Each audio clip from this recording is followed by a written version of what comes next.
All right. Well, welcome everybody to the ninth version of the disclosure panel. But that's okay. We promise you actually something that's very interesting that happened over at Black Hat that we're going to get into in a second. But my name is Paul Proctor, and I'm with Gartner. I have my esteemed colleague David Mortman with Echelon 1. We are co-moderating this panel of deviants and others. I'm going to let them introduce themselves.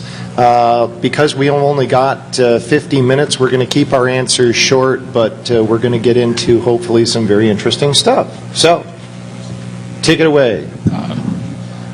Hi, I'm Dave. I'm not sure if I'm a deviant or an other, but I'm a security researcher, and I've been doing it for a good 12 to 14 years. I work for a security company called Moderator, which maybe you've heard of, maybe you haven't, and that's who I am.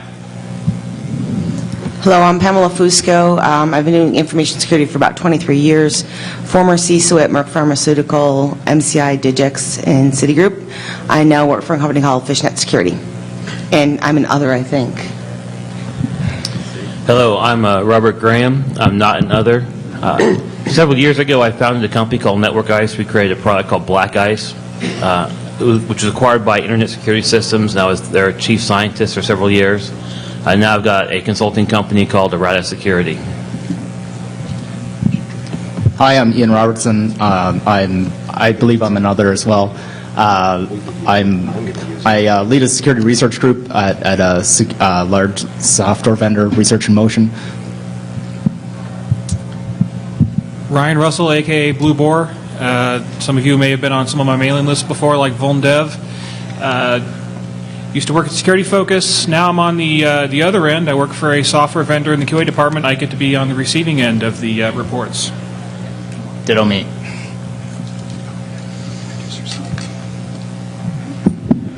Hi, my name is Toby. That's Toby. Am simultaneously another and a deviant, I think. I'm managing to straddle that as a Heisenberg uncertainty principle sort of thing. You can't commit to one or the other. Yeah, that's probably it. Brownian motion. Exactly. I have been doing InfoSec for longer than I care to talk about, and have sat on both the vendor side and the customer side of the situation, and now primarily am working doing consulting for really large companies that end up having to deploy and deal with the results of disclosure or proper and improper disclosure of various sorts. All right, let's jump right into it. How many people were at Black Hat and saw Rob Graham's talk? Show of hands? Good, a few. All right, here's what happened.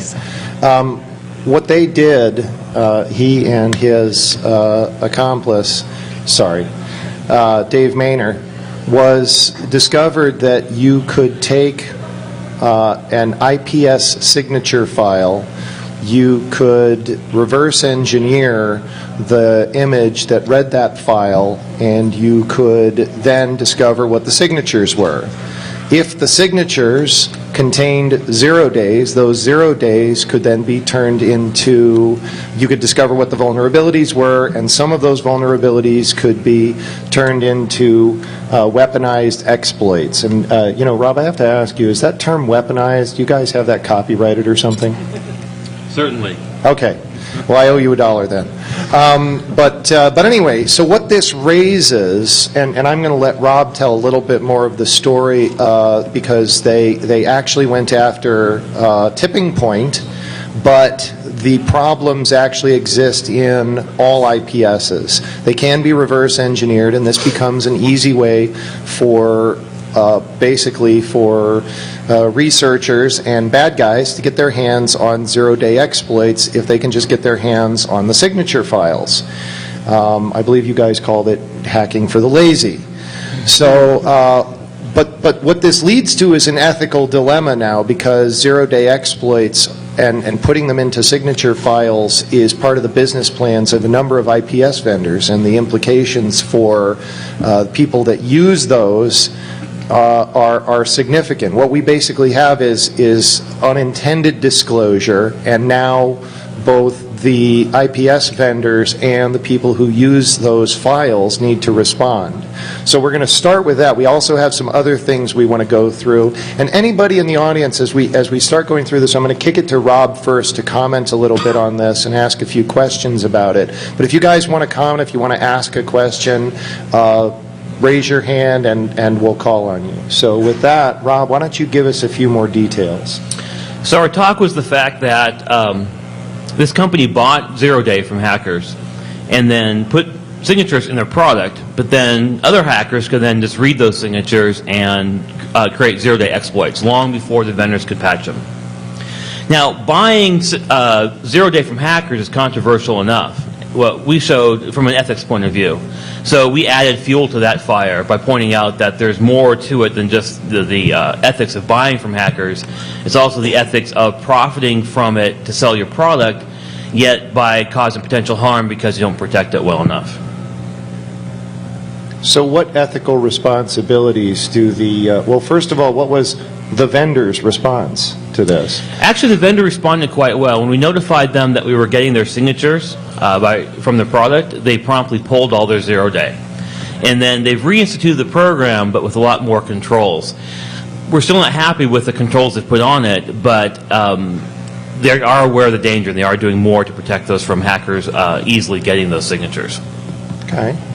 So Ian, I don't know if you guys use zero-day signatures or not, but as a company that might actually have to deal with something like this, what do you think the obligations of a vendor should be in addressing a situation like this? Right.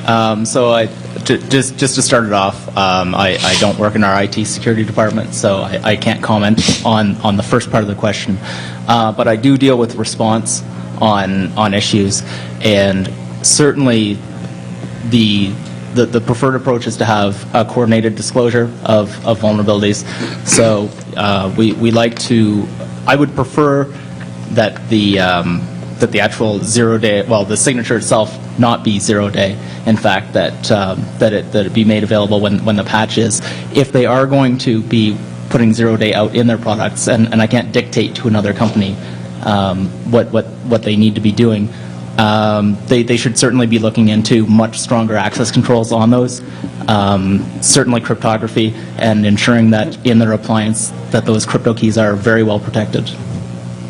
Okay. You know, it's interesting. You bring up this idea of you can't dictate to a company. Does anybody want to comment on the responsibility or perhaps the power that an end user would have over a vendor that they're using? Maybe you could dictate to them what it is they want to do, because by them releasing those 0 days, and oh, by the way, I should point out that if you uncover the 0 days inside the signature files, and Rob and Dave's paper goes into some good detail about this, a lot of these things are actually, the signatures are pretty lame, and I think that's my term, not theirs, which means that you can easily bypass them. You can still do the exploit, but not actually be detected. So even having those 0 days, if you are a customer, you can have those 0 days, those 0 day signatures, and they're not going to help you either. So by putting them out there, it just puts you at risk. So there's actually, a number of the companies that I've done consulting for sit in the Fortune 50 space, and so they end up being big, monstrous consumers of products like this, and you'd be surprised at how little or how much the response they get from vendors is lip service. The majority of the IDS and AV vendor responses are, that's great, we really appreciate you, we value you as a customer, have a nice day. And so in terms of the level of dictating you can do some, but I've actually, the point that you landed on is the one that I've been arguing a lot, which is the questionable value in the first place. If you've got the data coming out of Tipping Point or anything else, and you see a 0 day attack, the amount of information they give you on what the problem is so limited that you have a significant challenge in terms of doing any sort of decent analysis of the data. And actually determining, and so you end up being potentially more at risk for spreading this than anything else. and getting a false positive and again chasing your tail, the quality ends up being a problem. The question is whether ethics really end up being the issue at all here. I mean, ethics is a beautiful notion, but the fact is that we're dealing with this on an ongoing basis. This is a reality. I'm not sure Well, we have the luxury of ethics on it anymore. We discovered this, we discovered this in the panel. We actually had representatives from Microsoft and Cisco who declined to be here today. We did tell them that we'd be piling on, so they're expecting that. They want a copy of the video, so if you could turn the camera off. But they were basically, you know, and I'm going to pick on them a little bit here. When we first, over at Black Hat, we pitched this more as an ethics panel, and what we discovered was that ethics gets a ton of lip service, but when they were asked directly for how do you bake ethics decisions into your business model, the answers came back were very flowery about the importance of ethics and how they happened with every decision. But I think that just hold on a minute here. I don't really think that you can really sort of take that hard a stance but I have when there's a question being given with no context, right? So you say, how do you handle ethics? I mean, without any context around that and the situation around it, I don't think that you can meaningfully answer the question. Oh, I agree, and let me clarify. What I did was, because I asked them generally, how do you bake ethics into your business decisions, what I did was opened up a platform for, you know, saying basically, well, because we don't have a specific situation to discuss the ethics, as of course ethics come into every single decision, and I think Ethics come in when shit happens. That's when you call in the ethics people. Well, God, let me fall back on ethics. when David and I were prepping this panel, the real question came down to, when does the profit motive get disrupted? That's ethics. As an ethical concern.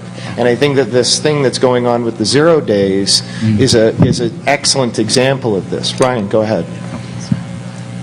I don't think Microsoft has a lot of room to complain about other people giving away 0 days when they supply their own 0 day to the Fortune 500 months in advance. Oh, whoa. I don't know about that. The patch validation program. Yeah. They hand you, if you're an important enough customer, they hand you the patches months in advance so you can make sure that they work with your internal software and your process and all that. And there's no better map to exactly what the vulnerability was than the patch. I think you're making a bit of a stretch there in terms of referring to it as 0 day. Granted, I will not argue that there are plenty of tools. If you can't do it by hand, there are plenty of tools that will absolutely take you automatically from patch to exploit. However, that is not handing out 0 day. It's just. It's not the same thing. It's totally different. I understand your point, and I think you're absolutely wrong. Right. I agree. I would add though that there's probably a pretty strong analogy to the tipping point. There is a very to strong the analogy to the patch tipping point. program, Yeah, right? no, absolutely. Right. But does it make any difference that this is part of could be seen as part of the quality cycle for those patches? Clarify that. Which quality cycle? The corporate quality cycle or the vendor quality cycle? Because I don't care what patch you give me, I still have to put it through my Q&A. Absolutely. So which quality cycle are you referring to? Well, it would be. I think it would be both. That's myself. Okay, while Pam gets her cell, I got a we have a call. question over there. Can't we listen in on our phone call? Yeah.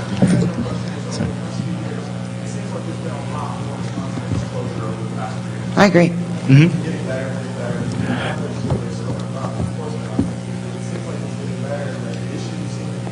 Actually, it's not that it's been getting better.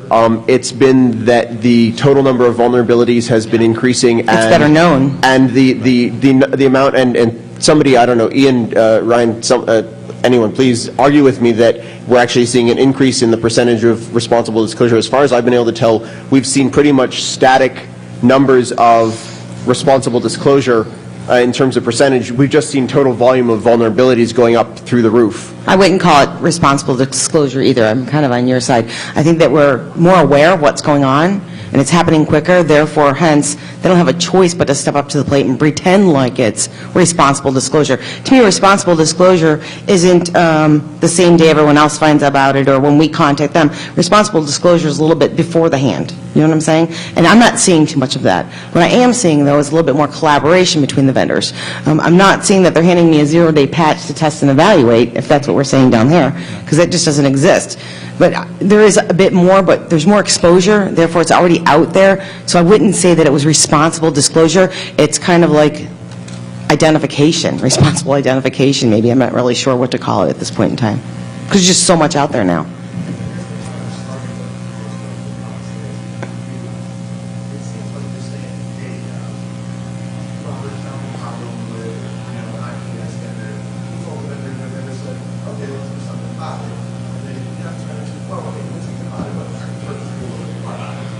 No, actually, the question that, if I caught it correctly, the question that they were asking us initially is, what are the ethics of providing in your product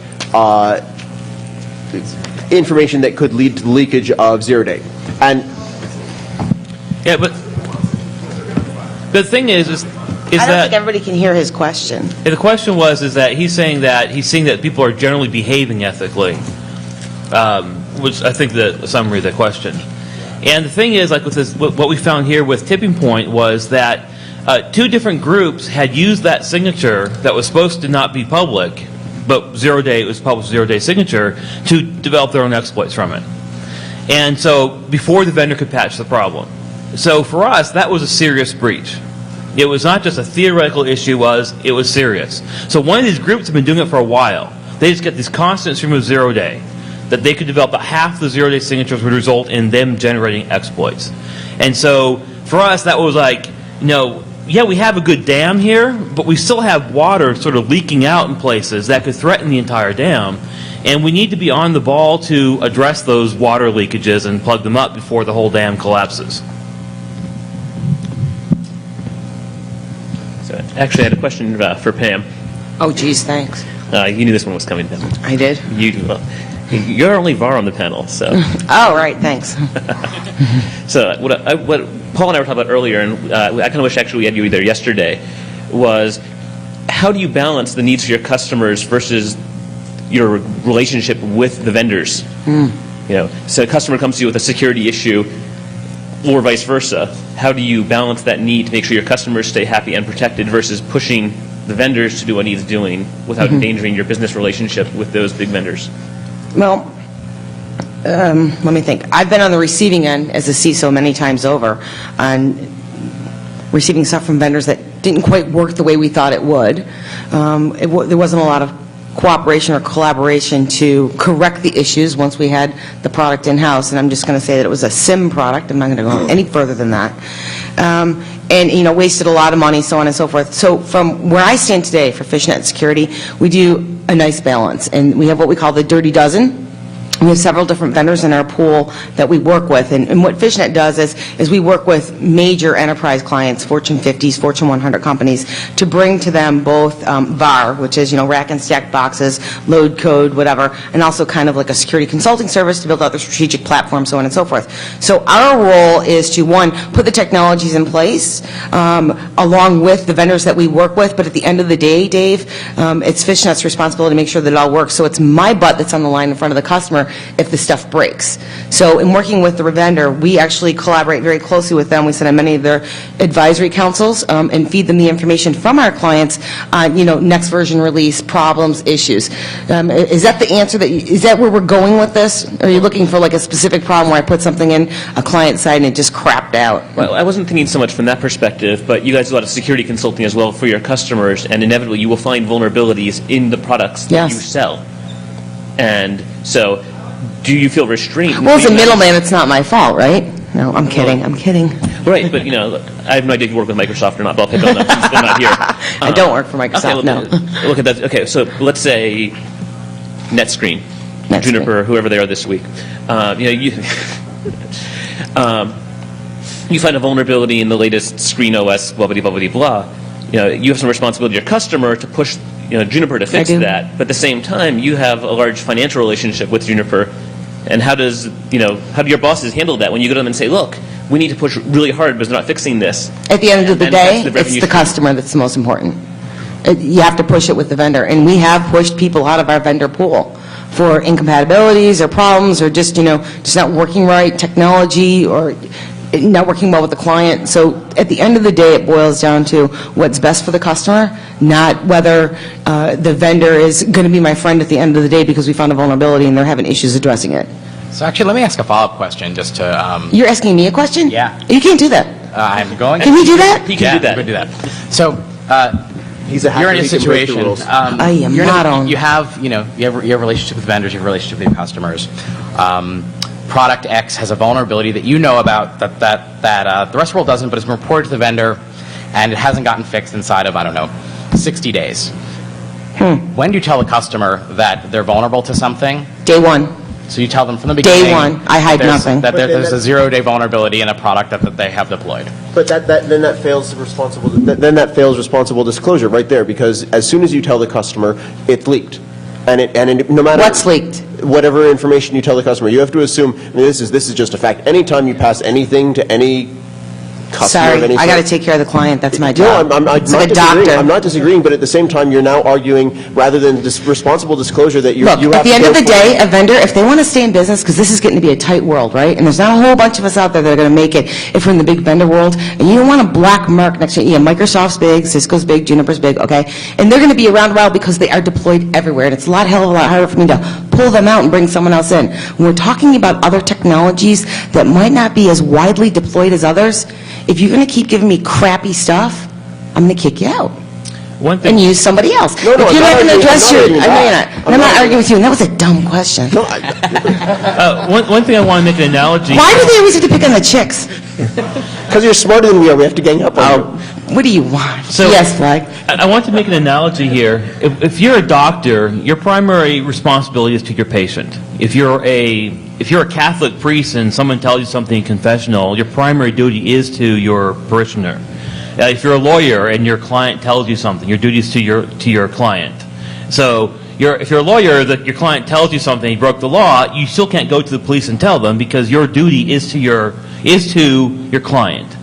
And I think in those professions, that's sort of the highest ethical goal that they've got. And I think relatively in our profession as well. If you've got a customer, your goal, and they're paying you money and they're trusting you, It's not about the money. that, it's about the trust, I think your highest ethical concern is to your client. It's to myself first. I'm going to be honest with you. I'm going to, swear to God, I've been in so many different situations where ethics has come into play, and you have $1 million bonus dangling in front of your face, no joke, and do I do this or do I do that? And if I do this, yay, I can go buy some more jewelry, right? And I like jewelry. And or B, I can tell the truth and have a couple less earrings in my jewelry box there. And I'm not saying that I've always chosen this path, and the reason is because at the end of the day, it's going to bite you in the butt, and I don't want to ruin my reputation. And I want to be seen as an ethical person that's smart, knows what she's talking about from a technical perspective. I don't want people to think that I'm just standing there trying to sell them something and take their money, because when I move on to the next job, I'm not going to get it, because people are you're going to have this reputation or this aura. And I've always tried to go the right path. If in fact I'm disclosing a 0-day to one of my clients, I would hope to think that the vendor is going to be there with me, because I'm going to turn to them and tell them I'm working with customer X, and they have 200 million customers out there, which there are some companies that I do work with that their customer base is 200 million. That's pretty damn big, right? It's a lot bigger than the vendor that I'm working with. I'm going to tell that vendor that we need to disclose this to company X, because if we don't, it's going to be huge, and it's going to hurt them more if they don't work with the customer and discuss it up front. So, you look at the set, I'm working with a big pool of people here, and I'm working with a vendor over here. At the end of the day, if this gets out, it's really big. So the vendor definitely has to be aware that, we're going to let the client know, always. If it's that big, depending on what it is. Going to Rob's point on highest ethic, and forgive me for dragging this tired old cliche out, but when you talk about highest ethic, there's one highest ethic for, well, Rob, not currently your company, but your previous incarnation was public. your highest responsibility, your highest ethic is not to your customer, it's to your stockholder, and as such, there is, a fairly clear and final and explicit goal, which is you raise stockholder value, which kills all other, and so, when you're talking about customer as the highest goal, well, technically, they're not. They're useful, they are a resource, but they're not the priority, nor are the vendor. I mean, it's what you're doing, so... There's no stock without customers. Well, Yeah, I would point that out, that you've got certain ethical duties to your investors. When your investors give you money, your ethical duty to them as kind of a client, in a way, is to be upfront with, like, following SEC regulations about what you have to disclose to the public and not lie on your quarterly filings. That's sort of your goal. From the long term, your goal is to make them a profit. But to do that, you have to say, yes, we ethically think that our clients are our highest ethical concern. In other words, following one set of ethics for your clients, while in the short term you might benefit your stockholders by, like, screwing your clients out of some money, in the long run that hurts you. And your investors really are for the long run. So I would say they're not really in conflict, and I've never seen a situation where they were in conflict. But of course, you can probably dream up of examples where they are. Okay, Raven, you had a question? Okay, sorry. Yes, Raven. I've been to several of those, and I want to say right on to people who want to take care of their customer, because the reason that I now have independent researcher Raven and consultant Raven in separate boxes is that I used to do professional vulnerability development, and I found that for my company, they went to the vendor and then said, no, we're not fixing that. And I raised my hand and said, that's really bad, I can realize it's so easy to fix it. We went back to work a couple times and they said, no, we're not fixing it. My company said, okay, by the way, Raven, listen to me for $7 million if you've ever disclosed details of this. And that has happened more than once. And so from a researcher point of view, people who are going through that, we know how to work for. We know it's screwing the customers, and yet we have like the big active people is we're going to do anything about it. So the reason that I think you guys are willing to research independently is that I can be loud enough if I have to, and the big active group is at least one step away. I always get me to. They don't get my whole company. So We love you, Raven. The rest of a couple other questions?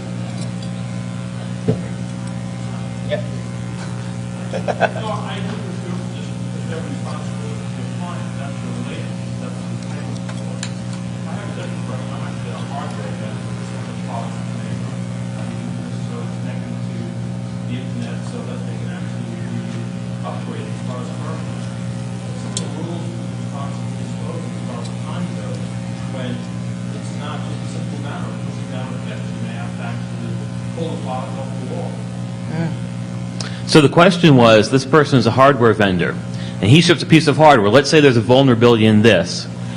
This is a piece of hardware. It's not connected to the internet. Yet there's a vulnerability in it that needs to be fixed. Yet he can't fix it because he has to replace this box. So what's the disclosure ethics for disclosing bugs in a hardware product? Still tell. You still have to make them aware of the risks that they're accepting. And I think that's what it boils down to. So it kind of goes with legacy systems, right? Same thing can apply there.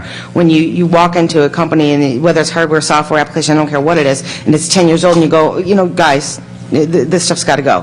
Windows NT, it doesn't exist anymore, right? But yet you walk into some companies, they still have it, but it's not connected to the internet. Okay, fine, whatever.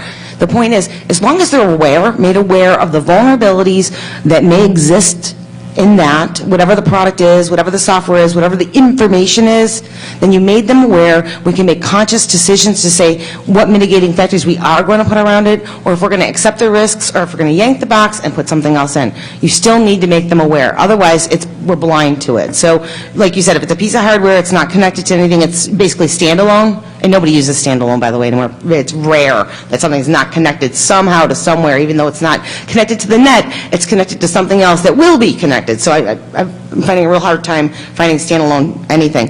But the point is, I think that you still need to disclose to make them aware of what they're accepting in their environment, or what potentially exists in their environment. I would.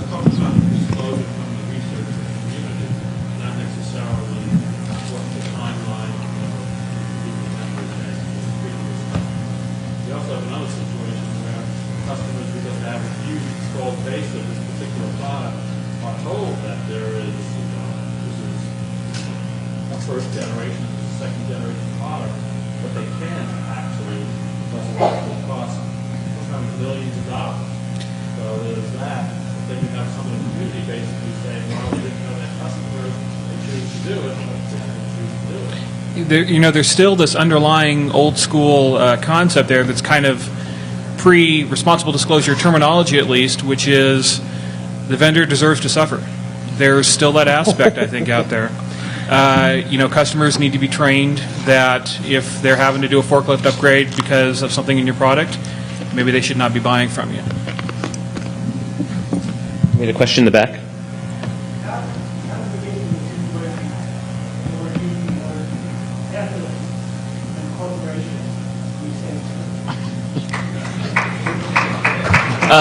I think that was our point. I think that was our point around the notion of obligation to stockholder versus other things. It's not a question of ethics, and I think, as was pointed out, the only time ethics comes up is after something's gone wrong. That's when we make laws, too, right?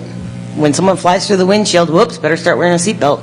So the question is how do we use ethics and corporations in the same sentence? In my experience, corporations actually are very ethical.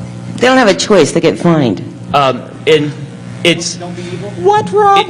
well, lots of bad things happen with and corporations are involved, but largely companies are ethical, and they get punished often when things don't happen well.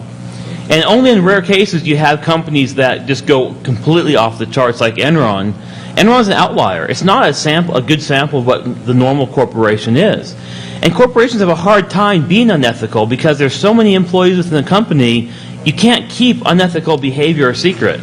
So there are cases, of course, where there's a small collusion among like the corporate executives, but that's actually fairly rare. So no matter how much we hate Microsoft's behavior, largely they are doing their duty to their customers and to their shareholders within the social norms of our society. We might not like how big Microsoft is. I certainly don't like the control they have in our industry, but yet I can't say it's necessarily totally unethical. Whose fault is that, though, that they have a control in our industry?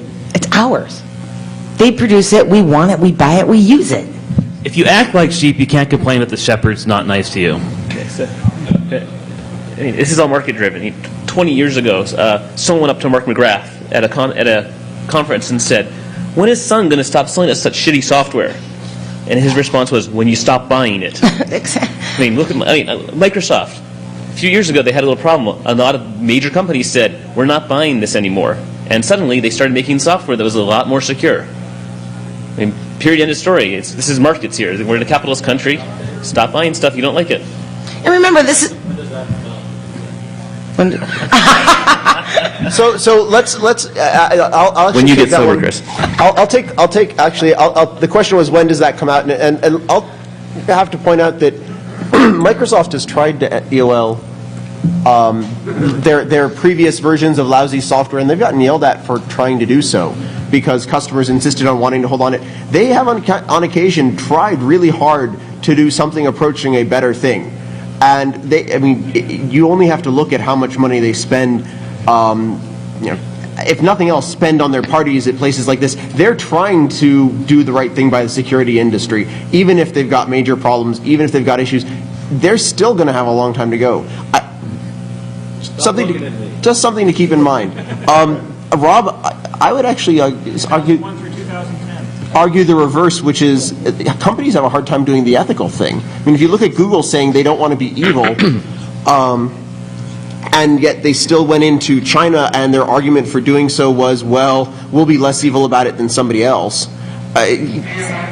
Yeah, I kind of agree with Toby on this one. I mean, I think the reason why companies are as ethical as they are is because they're legally obligated to be as ethical as they are. And I don't think that's an awful thing, right? I mean, I don't think that's a condemnation of anything. I think that's just, if you look at how things are structured, it just makes sense that companies have to do what it takes to survive and grow. And the people inside of them generally try to do the right thing. At the same time, if your job's on the line, and it's the difference between being employed and unemployed, you may make a less ethical decision than you might normally make from an outsider perspective. So Google in China is a good example.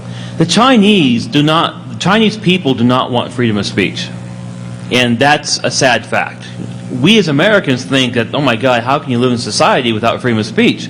But ultimately, the Chinese as a whole don't like it. And only a few I minorities. think you're wrong. The internet gives them that. Well, the internet gives them that. The point is that Google's not being unethical. They're being maybe doing something we don't like, but they're not hiding it necessarily. They're not doing anything illegal. They're following the laws of China. So I would not point to that as an example of something unethical. Though, of course, being a huge freedom of speech advocate, I don't like Google for doing that. Being legally compliant is not the same as being ethical, just for the record on that one. I agree. But I think you that should was my stop. layup applause. Thank you. I You should appreciate stop buying Google then. I'm sorry, it's free. I don't read any of the ads. Yeah. Maximizing market forces. Say that again? Maximizing market forces. I agree. Microsoft making good software is not being ethical. I agree. Does anybody have Webster's definition of ethical with them? I mean, what the hell does it mean? Yeah, Google that one, Chris. Yeah, what does Google say about it? Go to Wikipedia. Yeah, exactly. So the other thing about Google is that our ethics differ from Chinese ethics. Can you repeat the question? Rob, come up here. He said, I don't think it was a question. Come on, Rob. You know you Yeah, want. Rob was pointing out that our idea of ethics is different than Chinese ethics. You know, in a room of 10 people, there are at least 11 opinions upon what ethics should be. I was kidding, but that's good. Well, you want to come up and read it? Yeah, read it. Pertaining to or dealing with morals or principles of morality pertaining to direct wrong. It is morality. I'm sorry, what was the last part? Pertaining to right and wrong. In conduct. Okay.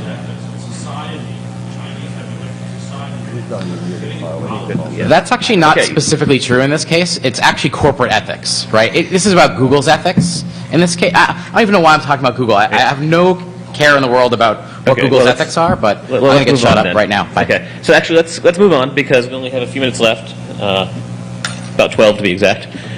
So the next question, which I'm going to, Second question. I'm just making this up one. We talked earlier about Microsoft's early patch release program, and I mean Microsoft's far from the only one to do that. And what are the, what do you feel about the is that responsible disclosure, and to whom is it okay to do that, and who is it not? I know, for instance, the federal government has put a lot of pressure on Oracle in the past to release patches to them early before anyone else. And certainly on very rare instances, Cisco has done it with ISPs and things like that in particular, very particular situations. So I'm curious how our panelists feel when that's all right, when it's not all right, is it ever all right? I think it's an all or none. Tell them all or tell none. I think I'm good with it as long as I'm on the list that gets told early. That's what I mean, yeah. I don't know. There's prioritization. Is that ethical? I'm not going to say I like it, right? I mean, because I'm obviously not going to be on the side that gets the patch early. But at the same time, even if you look inside of an enterprise, right? They patch differently based on how sensitive the systems are. As a society, I understand that there may be more important people to patch than me. Like the release of my information, I am not excited about. Not what I want, right? And as an individual, obviously, I would like to get patched first. At the same time, I do have to recognize that if it's between breaking the whole internet and breaking me, I'm willing to take the hit, right? That's me personally. I have to agree with him. I think if it's in a situation where it's life-threatening, kind of like a SCADA, power, energy, stuff like that, that they should be. I think humanity comes first, and then we look at how we run the business. So this is DEFCON, and one way to address the answer to that question is have a researcher give Microsoft a critical bug and only give them the details on the condition that when they release the patch, everyone gets it at the same time. And that's a way of, if you're the researcher, you can actually control the answers to such questions. There's probably more than one researcher, though. What I mean is that there's no right one answer for everyone. Well, They ignore you. They get your data and they do what they want. yeah. They only get to do that once. But I don't know. Never mind. Researchers need corporate advocates. That's what you need.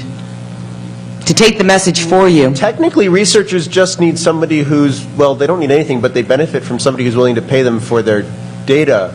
And as soon as I'm not giving up my jewelry, if that's what you're asking. I got that. I went, Please go on more. Do you think that all researchers should get paid? I think it's irrelevant Well, whether... the question was, should all researchers get paid for finding vulnerabilities? So you're talking about disclosure. Do you think it's unethical?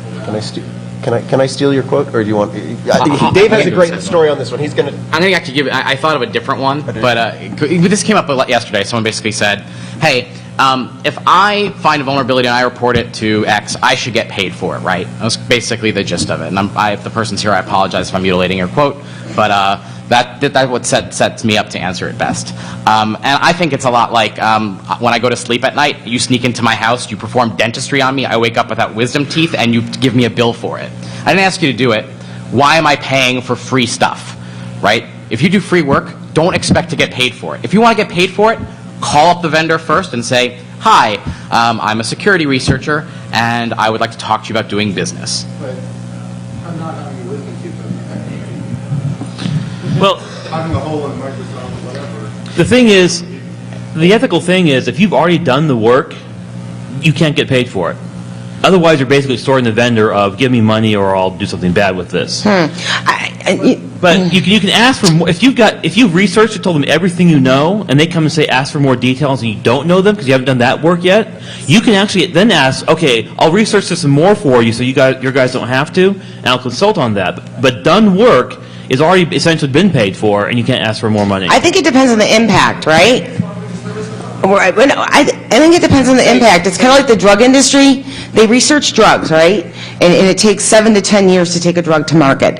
And it costs probably about, at this point, $800 million to invest in a drug. You don't know if it's going to make it or not, right? So you're putting money up front in research and development. And let's say the researchers aren't getting paid, but in this case they are. So what you're doing is you're investing in something that you don't know if there's going to be payoff in it or not. At the end of the day, you want the payoff. I look at research, and I always, in every budget that I've had as a senior person in companies, I've always allocated money for research and innovation, because I feel if we don't, we're stagnant. We're always going to be tactical. And I like to be strategic and get away from getting woken up at 2 or 3 o'clock in the morning every morning to respond to something technical, because I didn't do research and development. I didn't do, innovative thinking. So I believe my thought on this would be, it depends on the impact of the research. If a researcher brings me something that is going to be worthwhile and going to feed the need of the many versus the need of the few, I would see that they would likely get a benefit from that, whether it's from a part of the patent, because you're going to probably make it into IP, I would think, intellectual property, or a part of the ownership of that to get a monetary value. But in my world, I would think that it depends on the impact that the research provides, whether it's positive or negative impact, if that makes sense. I think the iDefenses and tipping points of the world are doing a great service for responsible disclosure. Researchers get paid, the vulnerabilities get off the street, the buyer takes care of dealing with the vendor who either is going to fix it or not, or they can do whatever they're going to do there. And I think the problem that Rob was outlining, you can go and dig and find some zero-day, is probably a much smaller side effect for an overall benefit. Did you have something to share with the class, Pam? What? Did you have something to share with the class? No. We have a question in the back. Yeah, you. Say if you're walking down the street, someone's turning up at your house with a can of gas and a box of matches saying, would you like fire? That's good. Yeah. I tell them no. I think the I tell them no, that's a threat. That's blackmail. I'd say There's a word for that. It's called terrorism. Yeah, there's a difference, and there are some better and worse models of how this has been done. But to some extent, the question of do researchers deserve to get paid, it's irrelevant, because the fact is that at this point, they want to get paid, and they are finding people who are willing to pay them, whether it is the vendors or not. They are finding someone, so it's irrelevant whether they deserve to get paid or not. because it starts getting into their motivations and things like that when you Right. start making the argument of, well, are they doing it because they want to help? Do they want to? It's irrelevant. The fact is they will find people who will pay them if that's what their goal is. And whether you think that's a good thing or bad thing, it's something that you have to have a solution for and deal with. So as we're running out of time here, I want to take us back to the beginning and this issue of the O days inside of IPS signature files. By a show of hands, who thinks that O days should be pulled out of signature files based on this? Well, okay, I guess think this that's crowd 1, 2, wants 3. the O days inside the signature files to It's get their hands on interesting. them. Yeah. What? Who thinks? Go ahead. Not a completely new problem, by the way. I pulled an O-Day out of my ISS internet scanner in '98 and found that it worked on more boxes than they were saying it did. Who thinks they should be left in? As is, And with the this- protections that we have today. Why? So Hands up. who wants to comment on why? I mean, that was absolutely universal that the O days should be left in. Who wants to say why they feel that way? You. You slam the vendors for not having any definition of their ethics and when it impacted their profit or mechanisms. But you guys have a documented responsible disclosure policy. RF policy. It's been around forever. It's the canonical reference. It's the only one I bother pointing people to. But if a company has that, if Bitcoin has a documented policy, and they follow it, that's what responsibility. Well, I actually tend to, I mean, it depends what the ethics are, right? I mean, the responsible gets a little dodgy there. At least they're being true to themselves, and you know where they stand, right? Which Knowing where you stand and doing more is responsible. I'm not sure I know. I'm not sure I'm I not sure agree I that's where agree with ethics stand, but I think it's important that companies have things like that. I think that this is something that actually my company is a firm believer in. If you were to go to our website, you would see our code of ethics when it comes to vulnerability disclosure. You'll see where we stand on the issue, right? Because with vulnerability disclosure, there are a lot of different opinions about it, and nobody is ever going to agree to it. I've been doing this panel for I don't know how long. I feel like I'm in a Sartre book. I am going to be doing this panel again and again and again, and we're never going to get any further in terms of saying this is right, this is wrong. It's just not the way it works, right? They're just two different views or more than two different views on the subject. What we need is we need to have people who can say where they are, and so you know where they are. And then that helps at least with something, right? You know who you're dealing with, you know what they think, and then you can also hold them accountable when they don't live up to it. So I actually think that that's completely bizarre that everybody universally feels that I mean, maybe we didn't explain this well enough. It means that the O days are essentially out there for everybody to take if they're in the signature files. Right. And you guys are universally saying, yeah, okay, well now I get that from this crowd, but Well, no. It's not just Rob. It's Other people are too. yeah, right. It's other the people- less talented criminal element will have access to a nice steady stream of weekly O-Day that they can weaponize very, very quickly. But in the worst case, it devolves down to an And- that if someone is perverted. Right. And the vendor may or may not have access to that information yet at all. That there's a vulnerability. It's a bad thing. So we are down to only one more minute. So I just want to check for the people that were actually originally in this talk. Is there We any can do the interest survey in again. is there any interest in the panel going down to the Q&A room and continuing this conversation? Raise your hand if you would be interested in that. You guys suck. They're dead. Let me guess. Who wants to stick around for Bruce Potter? All right. Who wants to see Bruce Potter on this panel? No, okay. All right, listen. I want to thank the panel. Everybody thank the panel. Thank you. Most popular talk at DEFCON. Thank you much, everybody.